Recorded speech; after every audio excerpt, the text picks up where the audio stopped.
All right, so I just wanted to talk about the PreTents Lightrock 1 real quick. I cannot believe this tent is not more popular in the US. It's kind of mind-blowing to me, but I decided to pick one up to try it out. I really like the black version, and I'm sure I'll catch some flack for that because it's black, but I think you low-key want it. So anyway, yeah, very, very nice tent. No corners cut. It's just so well made. I've not seen a version of this on YouTube, this specific version, I should say. So I'm just doing this video for the people. Hopefully somebody gets something out of it. I'm using Z-Pack Sonic Stakes, and I've also repackaged the tent. So we're going to get into the video portion. You'll see just laid out the tent repackaged in Z-Pack's Dyneema.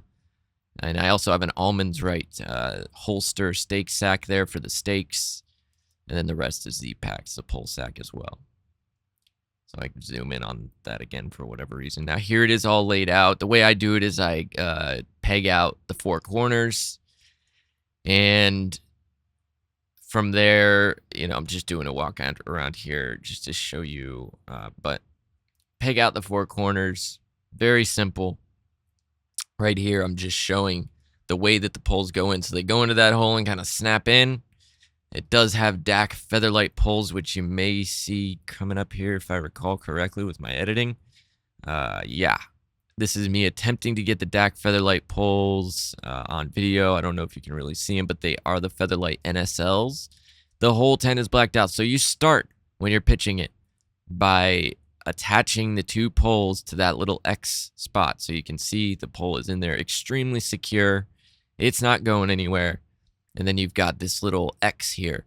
And that is a plastic piece, but it is gnarly. It is durable. The top pole goes in first, moves up, and then the bottom pole goes in. Very simple, easy setup. That's just to start things out to kind of like get the poles in place, and then you clip it, and you end up with something like this.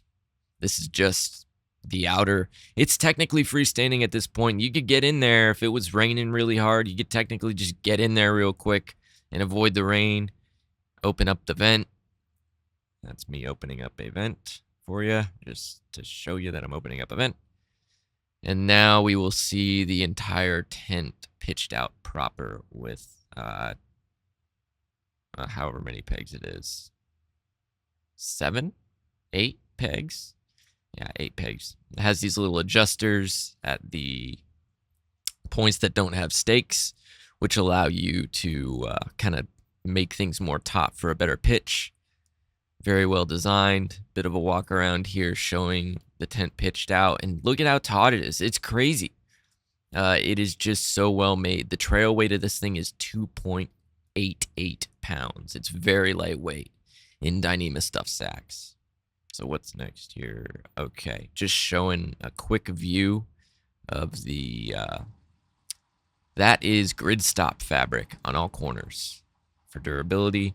Here, I believe I'm going to show you that you can add another vent at the top if it's just one of those days and you need to get some air, or one of those nights rather. If you're just looking to get some air into the tent. As you can see, it's a full mesh inner that may be coming up next. Or I may just, I'm not sure what I've got coming up next. Okay, so now I'm just showing the inside of the tent here. This is showing that it is a inner first pitch, or technically it would be fly first pitch with the inner attached. So when you're pitching the tent, there is no need to put the inner tent out, stake it down, and then put a fly on top of that. It's all one go. That means that it's not going to get wet if it's raining outside and you're pitching it. This is a big selling point for this tent. Highly recommend a tent like this if you're going freestanding. So now we're going to go inside. It's a little out of order, but that's fine. So there we go. We're opening it up here. It has almost like a horseshoe shape for the door, and that helps keep the doors closed. It's a really cool design, and I believe I show it a little further later. But yeah, it's got that little spot to stuff the door into. As you can see, I'm doing that now. And that is that. So very nice, simple design, nothing crazy, no hooks or anything, nothing to keep the door. You don't have to roll it up. You just stuff it in there and you're off to the races. Now I think we're going to go inside. So yeah, just 2 zippers on the inside. It's a rainbow zipper, just showing the mesh, how dense the mesh is. It's incredibly, incredibly well made, very breathable. And yeah, you got the bathtub floor and tons of room inside of there. Lightrock branding, Lightrock 1 branding there and at the corner of the door. Yeah, it's 24.7 square feet in there. In the inner. Lots of space. Here's showing the door again. So it kind of comes in at the ends, and that keeps the door open, or closed, rather, when you have the door closed. So just a few looks here. Now I'm going inside, showing you around. You got a little hanger up top that you'll see here in just a moment. Just like a little piece of cordage there to hang stuff on. And yeah, just a lot of space. You know, there's definitely room for you and your gear in this tent. You got a pocket at the back, ventilation at the back. I love it. So there's the vestibule. Kind of a shitty photo, but it shows you got vestibule space. It's made by the Three Spirits, which is interesting. Outstanding tent company. And we're just going to walk around and show the pitch again here. And that's it. That's it. I just wanted to show this version of the tent on YouTube. It is outstanding. So the Rainfly fabric is 30 denier with a 2,000 millimeter hydrostatic head. The inner bathtub floor is a 30 denier as well and has a 2,000 millimeter hydrostatic head as well. And I believe it is 15 denier nylon mesh on the inside for the inner. You know, the stakes are aluminum, the poles are aluminum, but it is light. I switched out the stakes.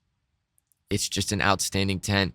I know this is a bit of a change for people. I'm going to go more into backpacking stuff on the channel here, just because that's kind of the kick that I'm on.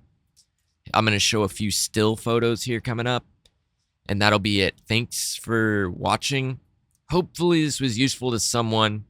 It would have been useful for me when I was buying it, because I didn't even know that it was nylon mesh on the inside until I got it, which is perfect for my use case. So anyway, yeah, thanks for dropping in, and yeah, have a good day.